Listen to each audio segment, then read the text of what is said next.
It was quite a wonderful morning. It was a meaningful morning, and we switch our brains and our gears and our hearts back to our afternoon sessions.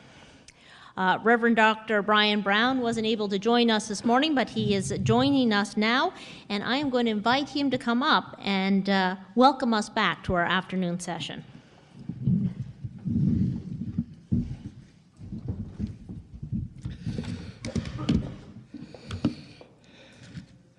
Thank you, Cheryl.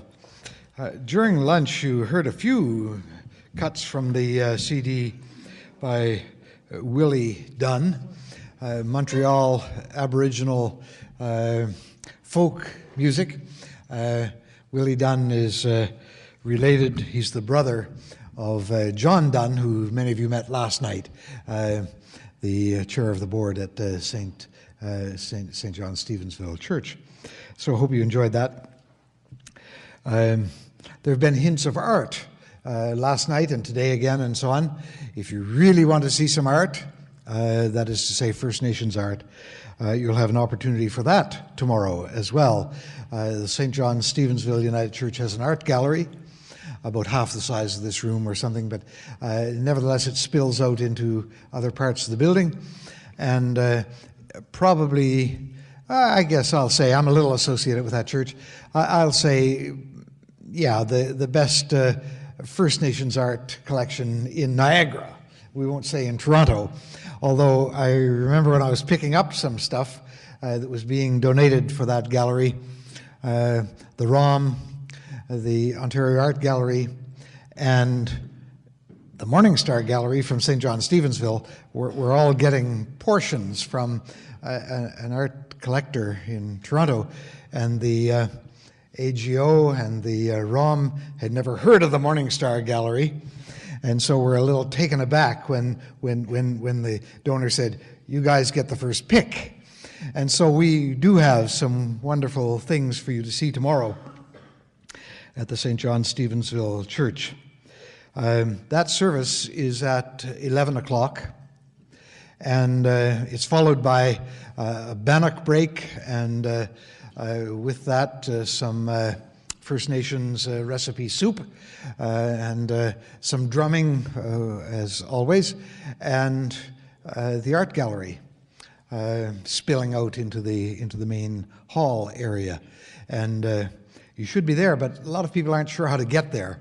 So you go down. It's actually the borderline between Niagara Falls and Fort Erie goes right through the church. The church was there before the border, and so the borderline goes through that church.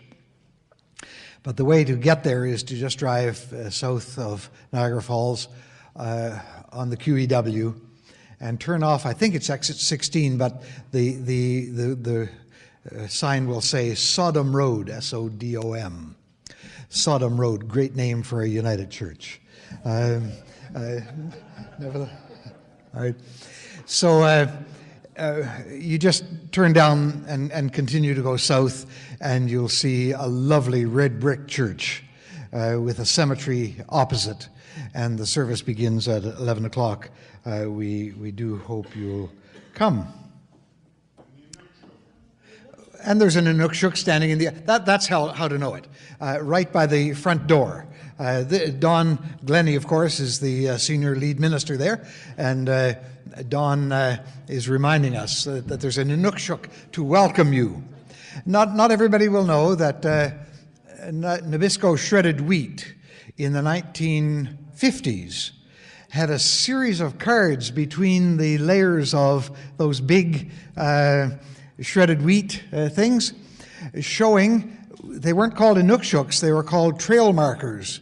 But in the Niagara area, there were trail markers, and they were only a few feet high, and they weren't as permanent as the big ones in the north. The Inukshuks in the north have become pan-Canadian, like the beaver and the maple leaf and so on.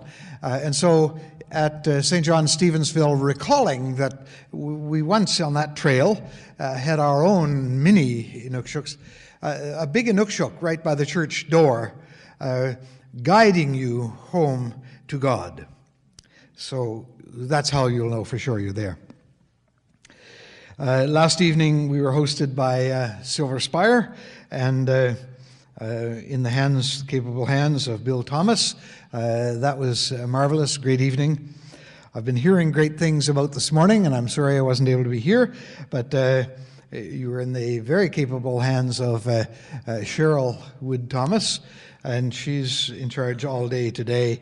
And it was Cheryl that originally initiated this whole idea when we read in the Truth and Reconciliation report that churches, especially churches involved with the residential school situation, should take the lead in community conversations and dialogue and so on. And so St. John's Stevensville, having the resources, decided it would sponsor such an event. And we're very, very happy to have drummers and others from nearby First Nations communities, but and others as well. But that was an idea that was adopted then by an organization called the Embrace in that church, which funds things which are beyond the normal operating budget of any church.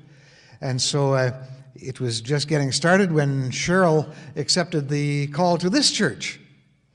Fortunately, the outreach work of that congregation then was picked up by a new appointee, Martha Lockwood, and Martha will be our host tomorrow at St. John's Stevensville Church.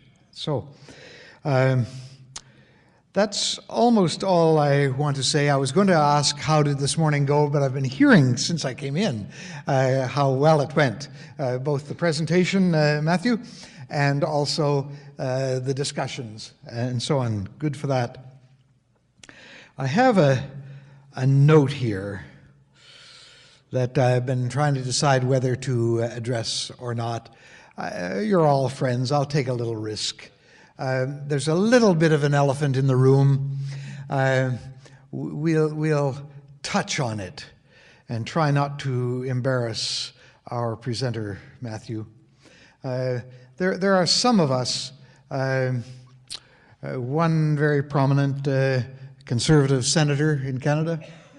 I myself, in the book, True North, Strong and Free, on I think page 70 or 95 or something, there are hints and rumors that there are those in Canada who believe Matthew Coon Come would be a most excellent appointment as the Governor General next, which comes up in September. There are indications from the government that it's high time and overtime that we had a First Nations Governor General. Well, there will be lots of people competing, I suppose, for that. I will go on record of at least predicting for you that the next Governor General will be a First Nations person. Just to hint to you that there are some of us pulling for our presenter at this occasion, and you'll be glad to be able to say, or not, we knew him. So with those remarks, we're just so thrilled at the way this conference is going. There are some who were here last evening, especially from Brock University, who are not able to be here today. There are others who have joined us today, and we hope to end tomorrow with a very robust experience. And the preacher tomorrow, the service is conducted by the Reverend Martha Lockwood, but the preacher tomorrow is the Reverend Dr. Matthew Coon Come. So that's it. Thank you.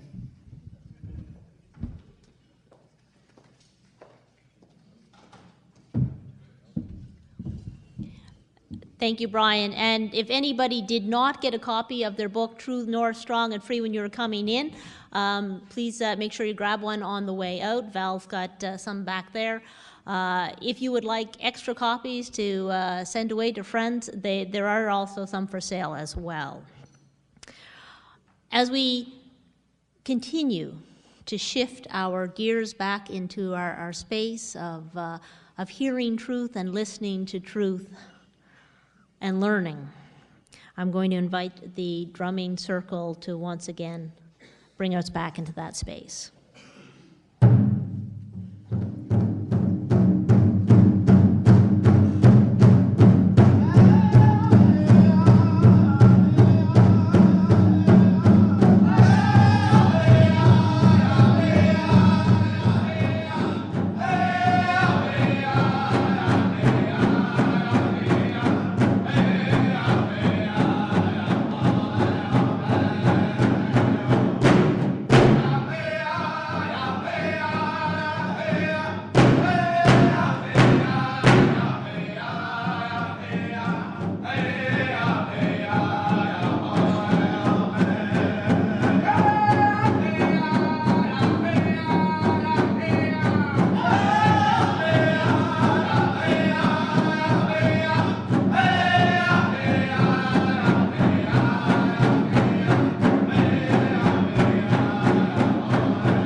Matthew, please come and lead us in our afternoon session.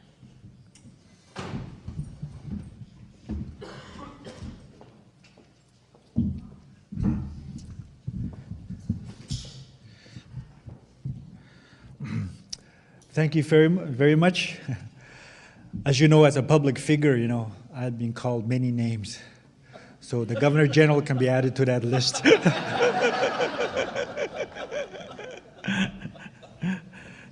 And I feel very comfortable here. I have been a public speaker and participated in many forums. Sometimes I felt like I was walking to the lion's den, literally.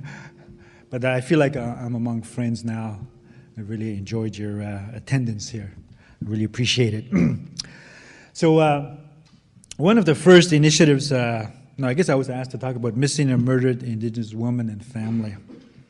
So one of the first initiatives undertaken by the new Trudeau government upon taking office was to announce the establishment of a national inquiry into missing and murdered Indigenous women. This was long overdue inquiry with a huge mandate, carries out within among Indigenous peoples equally huge expectations.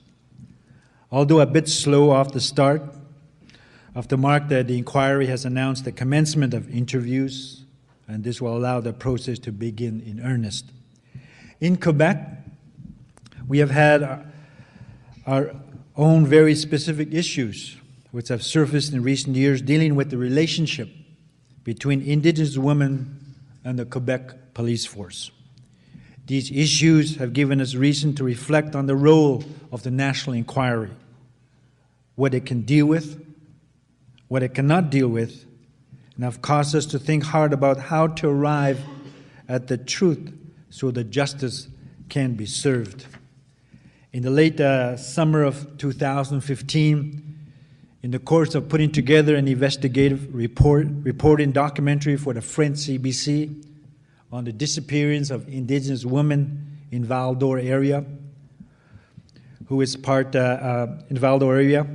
There was a woman who is part Cree and part Algonquin, and a number of Indigenous women came forward alleging sexual abuse at the hands of individual officers of the CRC de Quebec. Many of the non-natives, residents of Val-d'Or, rallied in support of the officers.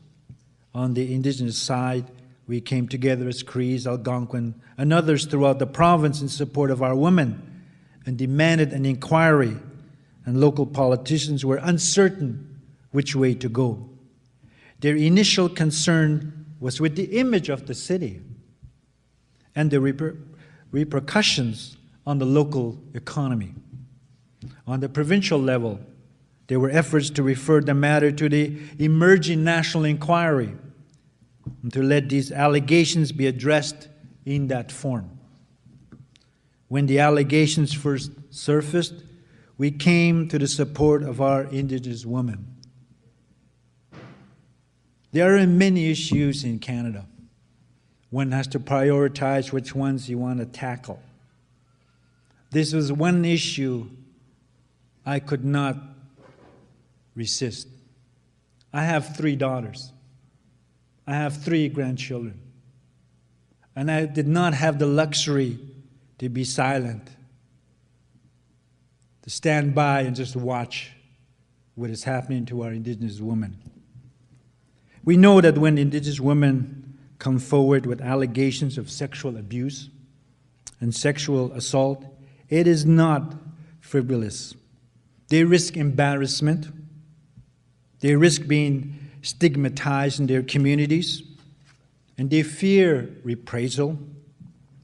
Such allegations must be treated extremely seriously and with great sensitivity for the well-being of the women who came forward. Val-d'Or is with a diverse population that we cannot paint everyone with the same brush.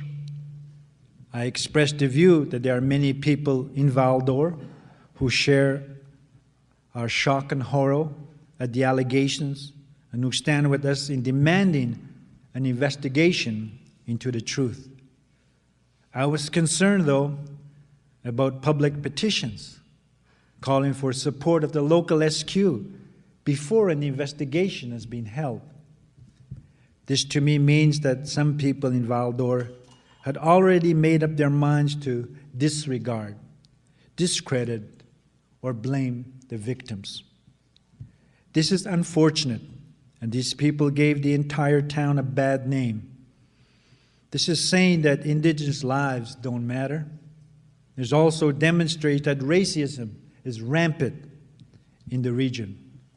I stated publicly that the Cree Nation will stand with anyone who denounces racism and calls for an independent investigation of these specific allegations and who calls for a national inquiry on missing and murdered Indigenous women.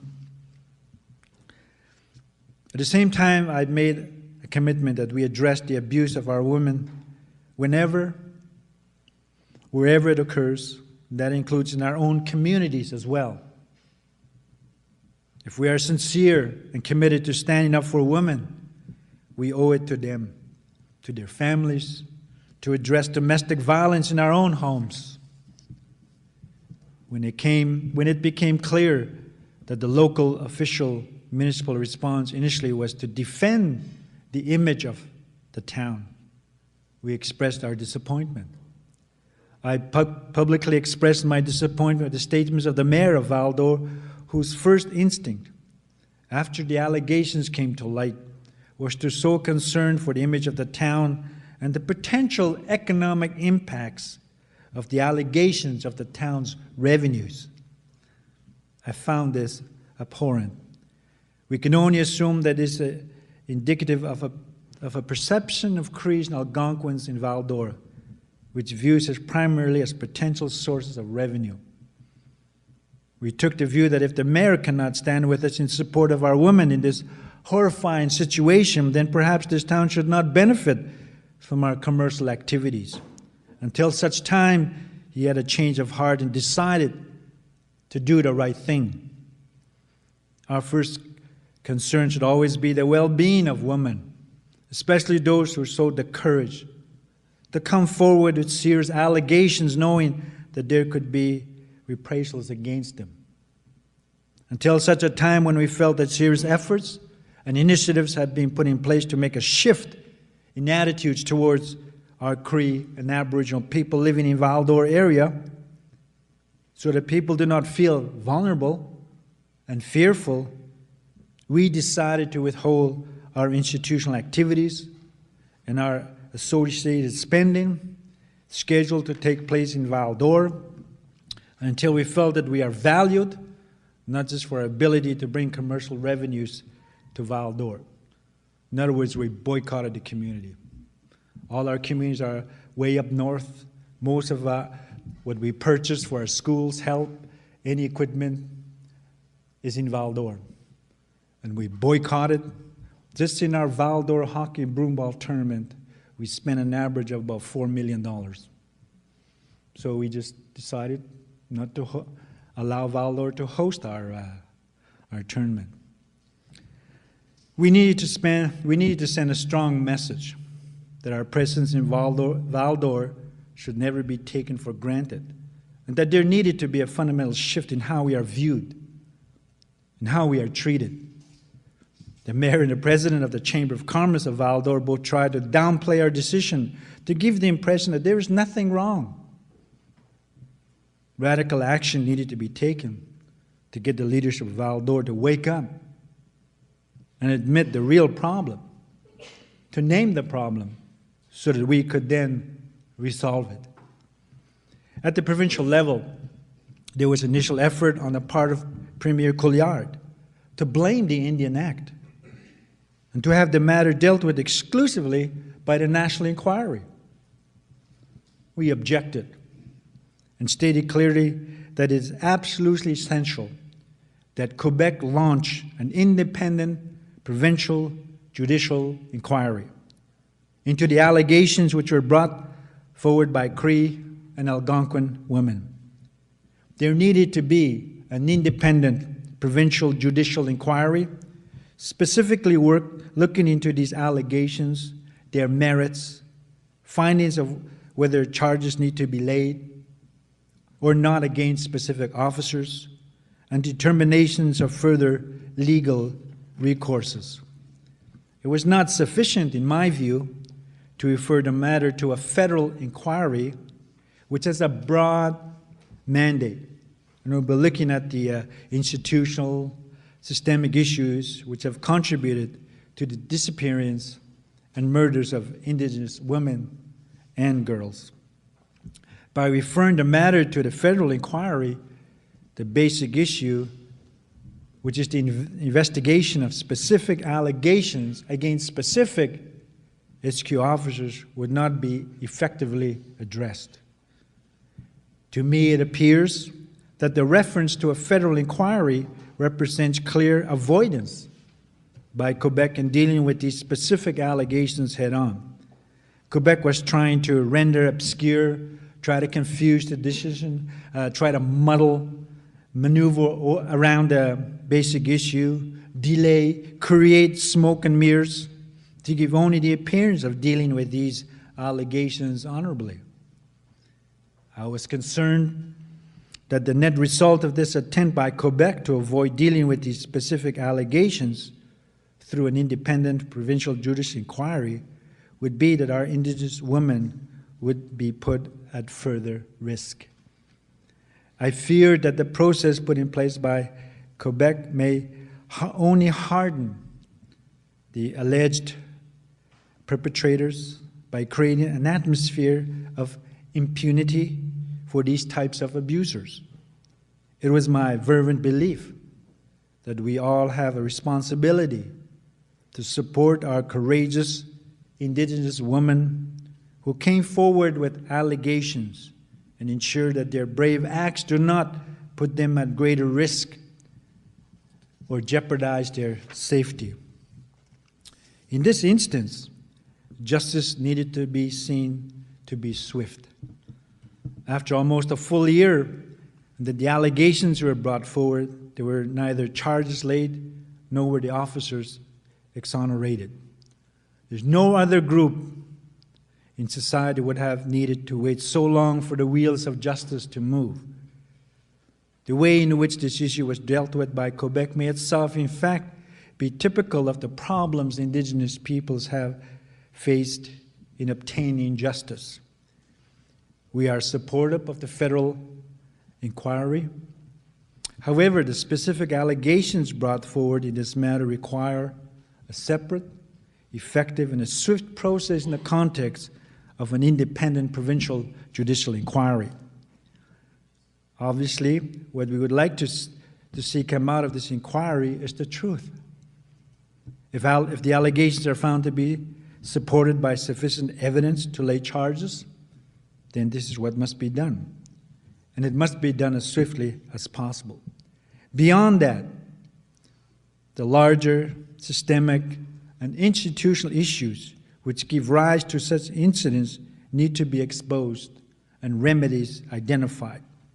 Further, we needed to put every individual representative of the state and every state institution on notice that they are not above the law, that they cannot use their authority to intimidate and abuse those they may see as vulnerable, and that Indigenous lives matter.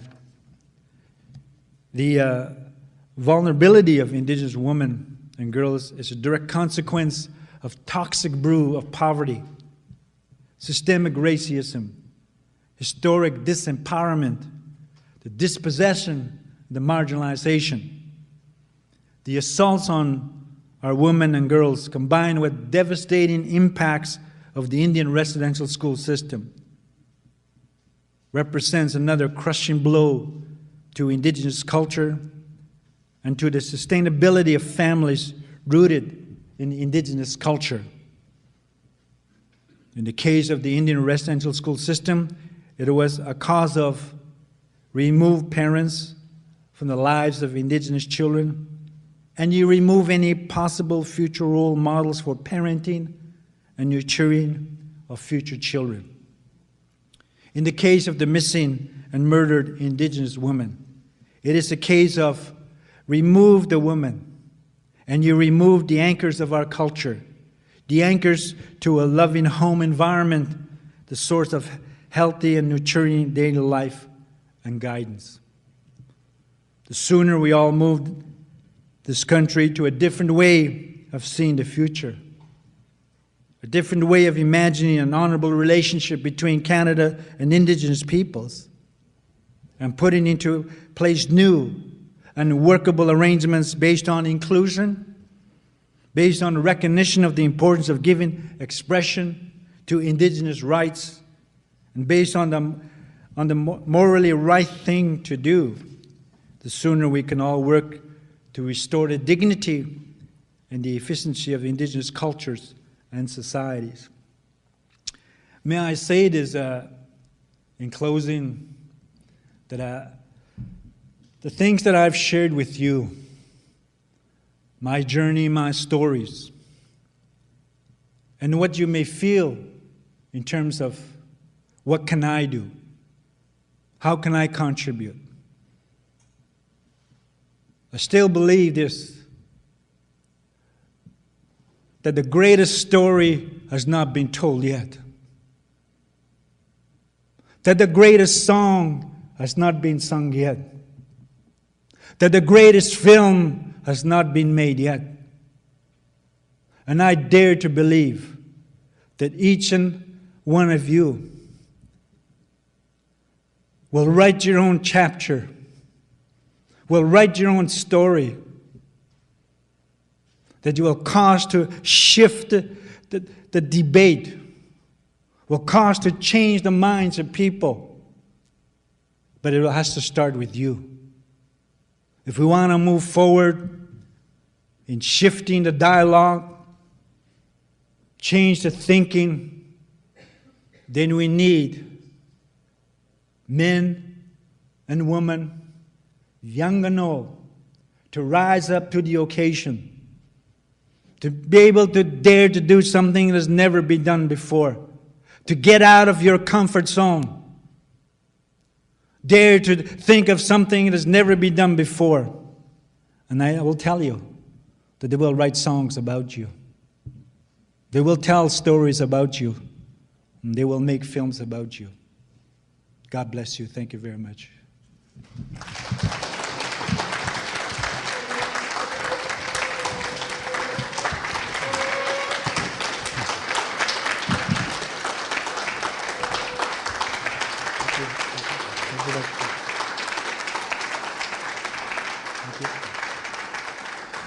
By the way, my name is Matthew Coon Come, and I approve this message.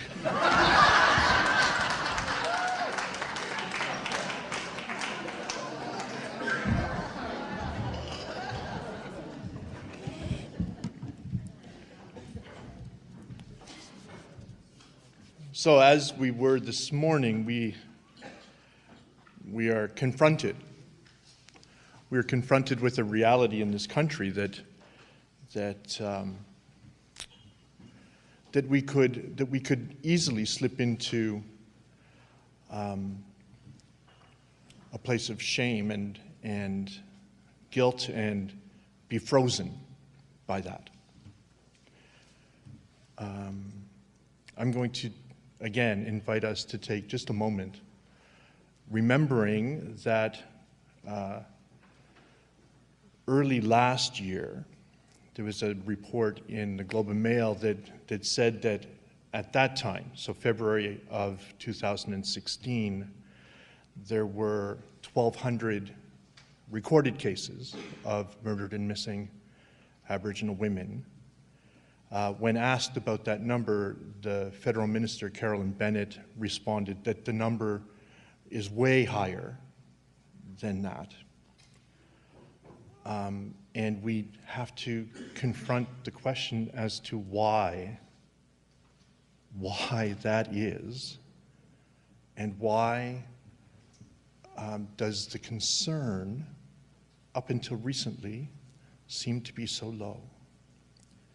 And so, just for a moment, I would invite us to remember those women and take some time of silence.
Again, you're going to be invited to go into table groups.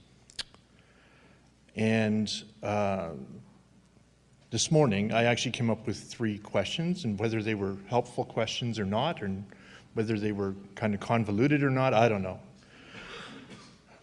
As I listened to Matthew this afternoon and tried to think about questions, I wasn't really able.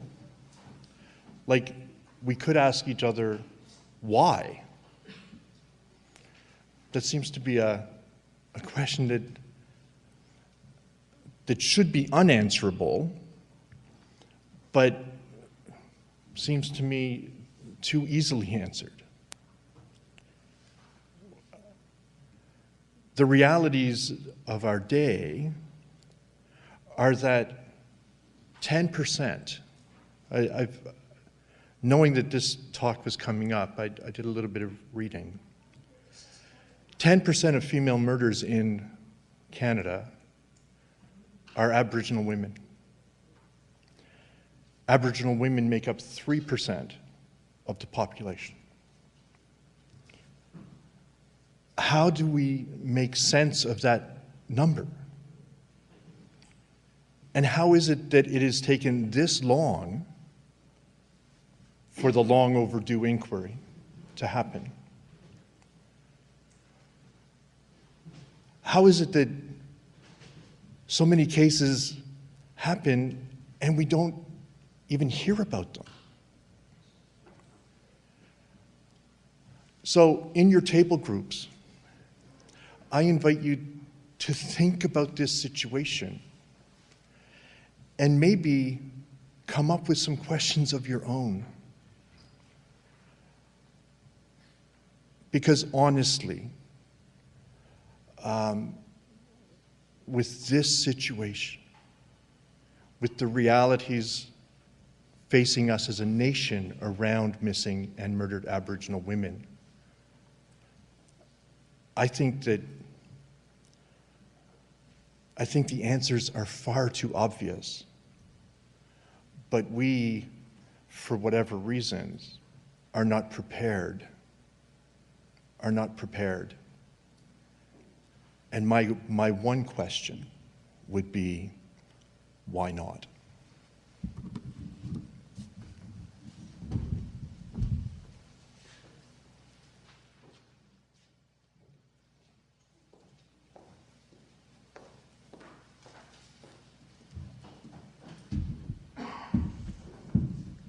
And as you move into your table group time, you might want to shift around and maybe sit with someone different this time and get a little bit of a different perspective.